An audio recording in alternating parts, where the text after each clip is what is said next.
Oh, hello Dion, it's great to finally kind of have a chat with you and me for the Disabled People's channel. We've been here before chatting to other people, but one of the topics that we haven't really covered is mental health. So let's go straight in with depression and anxiety. That's something that we both suffer from. So do you want to give me a very kind of a brief introduction about how that affects you? Well, I've had it a long time. It's how it affects me. Well, like I say, I've had it a long time, and it was a case of being in denial, and not.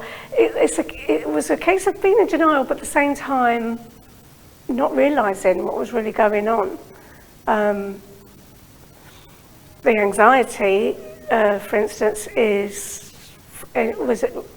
was anything from I suffer palpitations, panic attacks really badly. This is, like I say, that went back to 1999. The panic attacks stopped me from getting on buses and trains. I have no idea why. None whatsoever. And that's quite a major thing in London. Yeah. Because most of the transport is... Well, it changed my life. Because my daughter at the time was a young girl going into her teens, really. So what it did was it stopped me from attending parents' evenings. I couldn't take her away on a holiday. I couldn't even go on the bus to say shopping everywhere I needed to go. I had to get a taxi or walk. It's still a case now that I can't do trains, but I can go on buses now. But that was from having CBT. Okay, cognitive behavioural therapy, yeah. And how does that work? I was sent by my GP. I'd had it twice actually. The first time didn't work at all. But the second time, my grandson had been born. So I think it was a bit of determination on my part that I thought I already couldn't take my daughter out. There was many places that I'd stopped going to. My life had quite literally become to stand still. It affected my work, affected everything, all aspects of life. I split up with a partner because of it, because there was no understanding of what was happening to me. I didn't know myself what was happening to me. But it was fear, the anxiety was fear, worry all the time, just everything that was it was like not living in the real world. And also along with the depression, because you're constantly wondering why you're like you are. The CBT helped.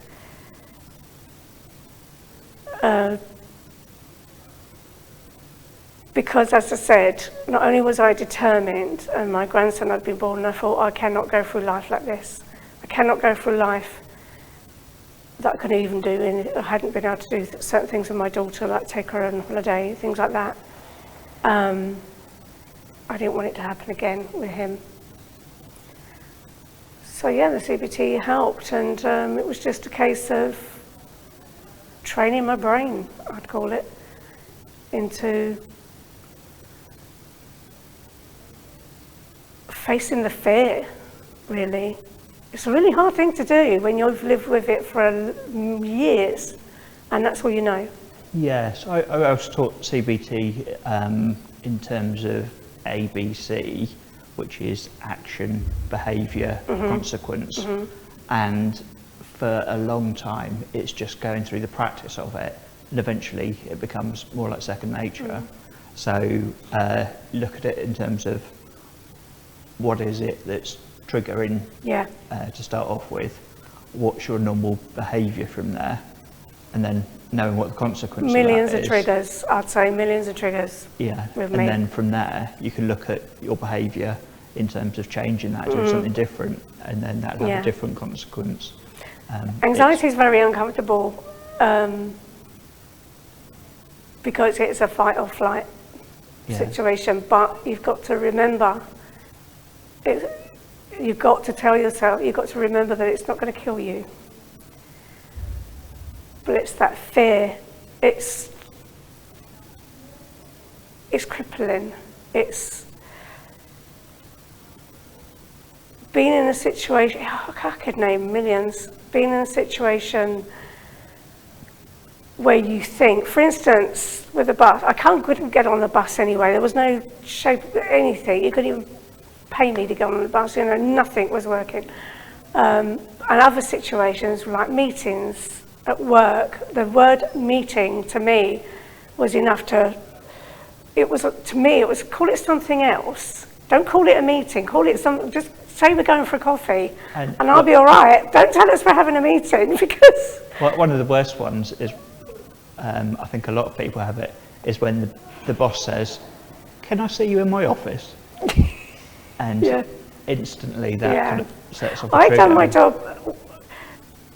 When I was at my peak, and I can remember where I was working at the time, I was working as a pharmacy assistant in a well-known supermarket. And I'd done my job excellently, if I say so myself. I was able to do my job, but it was just the anxiety was just something that I was battling with tremendously. i.e., give me the word meeting, and that was it. I was off. I'd try in every way, shape or form to get out of it. Hide in the toilets if I have to. But then there's also scenarios, whether I say it myself, that I'd go through to see me through it. One of the things that I learnt was, for me, I needed to go and look back into some of the things that had started those thought processes, which a lot of the time it seems completely illogical. Yeah. So using the example of being called into the manager's office, to me that triggers my parents. They were great parents, but for me there were points where I wasn't necessarily the best behaved, and so no, you? I don't believe a word. yeah, I was known as a bit of a cheeky kind of Bit guy. of a rebel. Yeah, but yeah, used to kind of have disagreements with my brother and sister, and so if I was going to be told off, then that was the kind of thing that would set off those thought processes.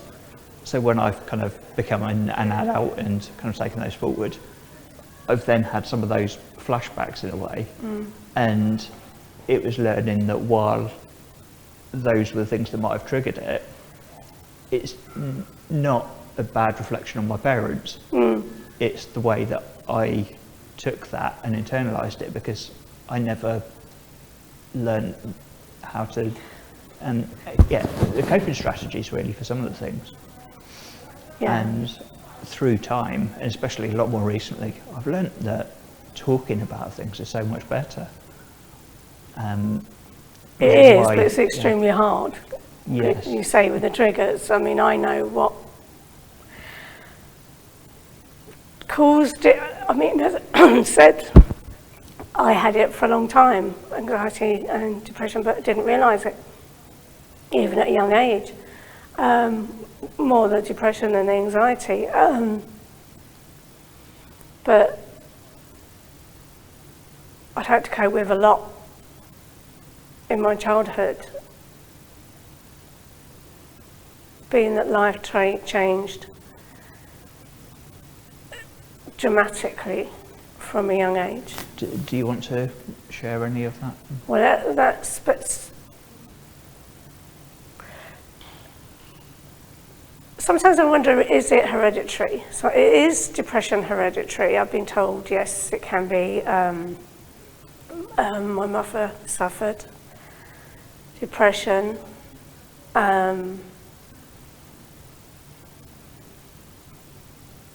I have quite a few sisters.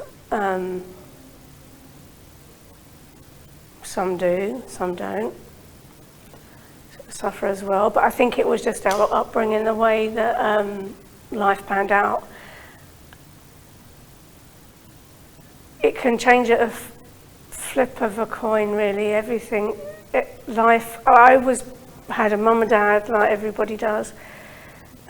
Started off with mum and dad. My dad was working, my mum looking after the girls. Due to her depression, she was in and out of hospital. We had everything we could ever want. My dad worked hard. It was the first person I remember us in the street, it seemed to me, that had a car. We had all the toys we could ever wish for. Our house was our own. It was bought. It's a very different lifestyle. But then when I was 6, my mum died in a very unfortunate way. That must have been very hard. I was young and I don't know, truthfully, I don't have much memory of my mum, but I don't know if to me, I don't know if it was the passing of my mum, because I remember my dad telling me and my little sister, mum had died, because he put us on his knees. I remember that. I was on one knee, my sister was on the other, and he was telling us. I was 6, she was 3, so we're very young, and I didn't quite take it in. He told me the news, and I remember saying, "Can I go out to play now?" But what came after that was very different. The fact that he put us in children's home, he told us we were going to the park, to which we did. He took us to this park, and I remember he had a taxi at the time. I remember my sisters looking really upset in the back of the taxi, but I was the excited one because I was the youngest, and I was really excited we were going to the park and didn't understand why they weren't happy. So we got to the park and we did play for a little while, but then he put us back in a taxi and drove us to the children's home. And I think that's what was the start of shaping things to come, because we were in a place, we were taken. Later on I had it described as being abandoned, not just once but twice, meaning the death of my mum, that was an abandonment of itself, and then our dad putting us in children's home was very much an abandonment, and everything changed. I remember here I am at the Disabled People's Channel, and I have no prejudice whatsoever to anyone. Doesn't matter the colour of the skin, your disability. In fact, I've known many disabled people, and I don't know why, if it's connected to the children's home I was in, because the day I went into the children's home, the first memory I have is of a Down syndrome little girl. She was about 2 years old, and she was eating the sand in the sandpit. There was many children in wheelchairs. I made a friend with a little boy, I'll never forget, and he was in a wheelchair. He just became my friend. And he used to put me on his lap. He was older than me, but he used to put me on his lap and we'd wheel around the grounds. But I was put in a bed, and my first night, I had this little boy walk in the room, and he was in leg, I don't know what you call them, like leg braces. Yeah. And he said to the nurse, because it was like a nurse with him, and she opened the door, and there was my sister in one bed and me in this other bed, and it was like a camp bed anyway. It was like very close to the floor, like a camp bed you'd get in a nursery. And he said to the nurse, "She's in my bed." So they moved me out and put me in with my sister. I have no recollection, but apparently I wet the bed and they put me in the bath to sleep for a few nights instead. They put me in a bath that I remember with a little boy that was burnt from head to toe. I had my teeth knocked out when I was in the home. I have no recollection. And my sisters went through their own trauma. So back to, I will, end that by saying my nan came and got us. She came and found us because she wasn't told where we were. She had to find out for herself with social services because my dad wouldn't tell her. And he sold the house. He sold the house and didn't give my nan anything. Not even the beds we slept in. But then, was then taken in by our nan. And she looked after us. So there was also that difference in life as well, being brought up by my nan, who was an old lady, always knowing in my mind that my mum had died, was dead, sort of like you know that she's not around. But knowing my dad was somewhere, I knew where he was, but I'm not going to mention that.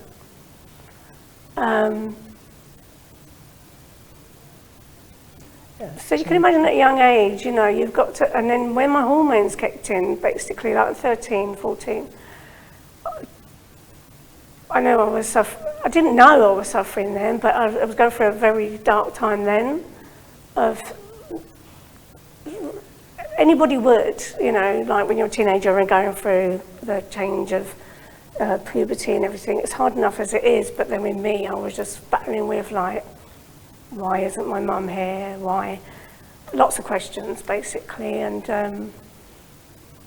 I guess you've seen other people around having what would be called a typical life or a normal life, which, there never really is anyway, but you've had a lot to cope with by that stage, so you're then trying to figure out how you fit in this world, which is all very different, and it must take quite a lot where you fit in the world and what all meant. I remember, when you go on a school journey and you got your silly little things, you got the form that you got to get your parents signed, just forever looking at that form where it says parent stroke guardian. Now you, or I knew lots of other people would have the guardian part scratched out, so it says parent, but I was the opposite. I'd have the parent part scratched out and forever looking at the word guardian, and then having my nan sign that, having social workers in our life, all our life, because we were initially in care until I was 18. Wow, yeah. That dumbfoundedly shocked me. I found out I was a twin when I was in my 30s, and the twin didn't survive. She lost a twin at 3 months pregnant, I believe, and she gave birth to me at 6 months, so I was 6 months when I was born. She was 6 months pregnant, when I was born, 3 months premature. But everything has don't we all think, what would life be like if she'd have lived? What would life be like? We had our house, we had everything we want, and then that carpet was well and truly pulled. And you've got to get on with it, you've got to deal with it, but you've got to get your head around it. And when you can't get your head around it, there's too much trauma. Yeah, I suppose kind of looking back on it now with a more, a psychological kind of approach, you can see why that caused the depression and anxiety. Yeah, now I can. And I still know to this day. Yeah. I know now. And so and it never goes away. For a lot of people, it will be kind of clear when there are things like that. But then there are a lot of people like me who didn't really have a lot to complain about, and life was pretty good, but at the same time we still struggle. I see myself as, believe it or not, as a survivor anyway. Yeah. We've had to deal with a lot. We've had to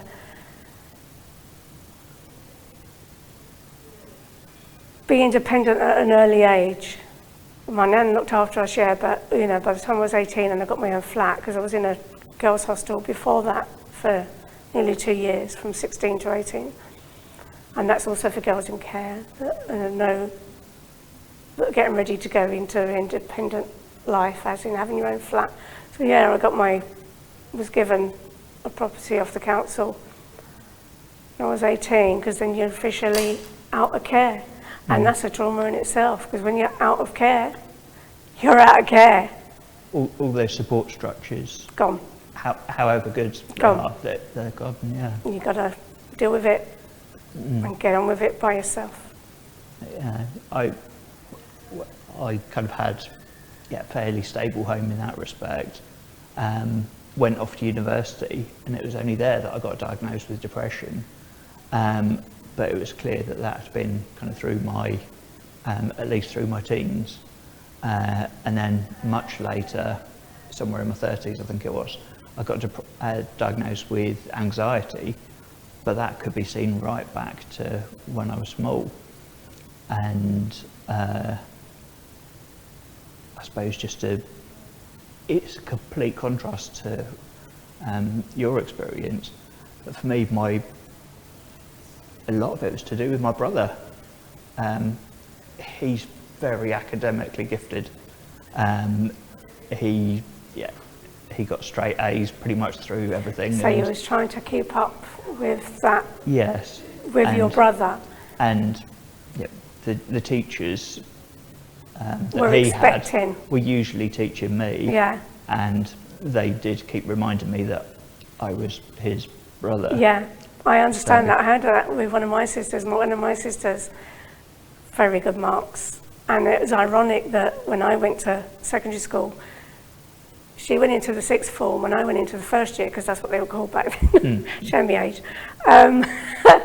But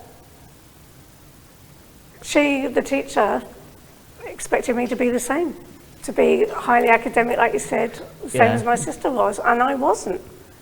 You mentioned university, I have to tell people now, it seems like everyone and their wife went to university that I meet.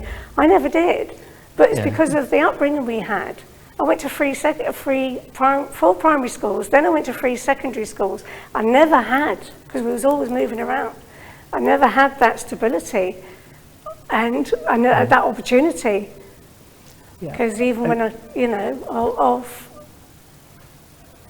none of us went to uni.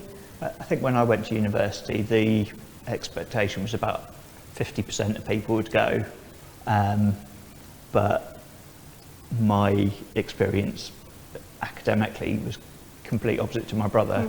He went on, breezed it, went and did a PhD, and he's still very clever, doing some very scientific things that... And he never suffered from anxiety or depression himself? Not that I'm aware of. No, yeah. But for me, I really struggled academically at university. And the further I kind of got with studies, the more I struggled. And I learned that I love just spending time with people. And I went to university to do computer science, which had very little to do with people and just sitting in front of computers. Yeah. And so from there, my career choices have, it's tended to be fairly organic through all sorts of different things, but it's all been very focused on people. Do you mind me asking, you have fibromyalgia? Yes. Do you find that also your illness condition has not helped with the depression? Is it actually brought it back, or? Definitely. When I was working, I threw everything into that. That's what I felt my identity was.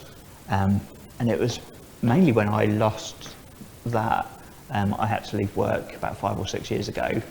And I was just trying to cope with pain, which I didn't quite recognise I had, which sounds really weird to most people, but because it had slowly built up, then I knew that I had some pain.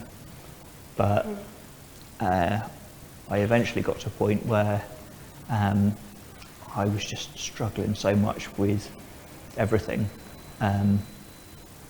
And It's also changed your life as well. It's coming to terms with a new you.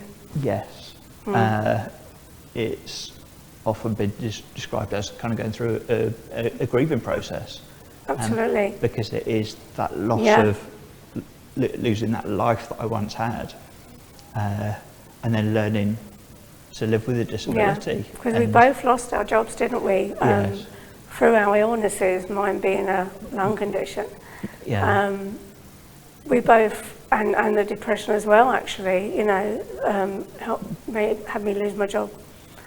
Because there's only so much time off a firm, you know, company can let you have Yeah. before they've got to let you go. But it is coming to terms with that new you, and that's what I got told, actually, by a nurse. I remember through occupational health that said to me, you've got to come to terms with your life now.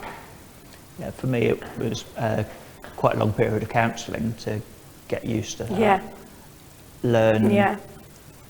try and figure Counselling out. can become your best friend. Oh, I've had counselling. I mean, that's obvious. Well, it's not obvious. I shouldn't say that, but It- counselling does help, though.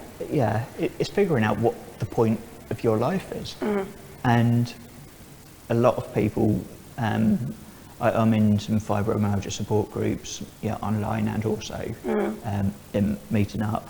But a lot of the problem that people find is that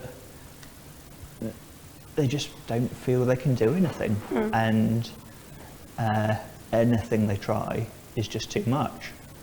Yeah, I know that I will now, from being here today, it will have a big impact on my energy, Yeah, and, I know. Yeah. which will be a load of pain, a load of Yeah. exhaustion for me, for probably the rest of the week. But Because you have to recover about the effort you've put into being here today. yes, but it's learning how to do Yeah. those small things, and pacing, and learning what you can do, and yeah, That's right. even a year ago, if I'd been asked to, I think I was asked probably about a year ago to appear in front of the camera, and I said no chance. And then shortly afterwards, I ended Yeah, up doing the one on fibromyalgia. yes, and that was it was almost by accident that I ended up doing it. But I realised that it was something I could do. The anxiety levels are massive before Don't. that. I don't know, we were talking about that Yeah. before we came. Well, yeah, the journey coming here today, you know, today, I mean, even having you here, for me, Yeah. is a great comfort.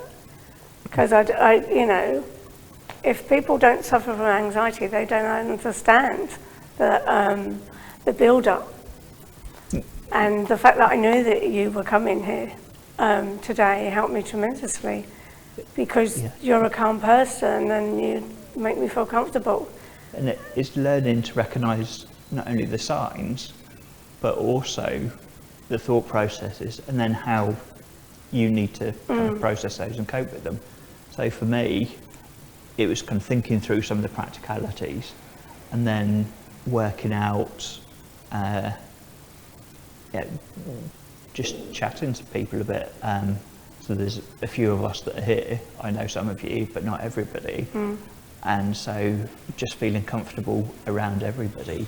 I certainly do. And then, yeah, there might be some technical stuff around us which you just don't focus on. And I think that's a beauty in the Disabled People's Channel, though, because even though for different reasons we've got anxiety and depression, for instance, there is many people out there, due to their conditions, their disabilities, they understand, you know, and we understand them.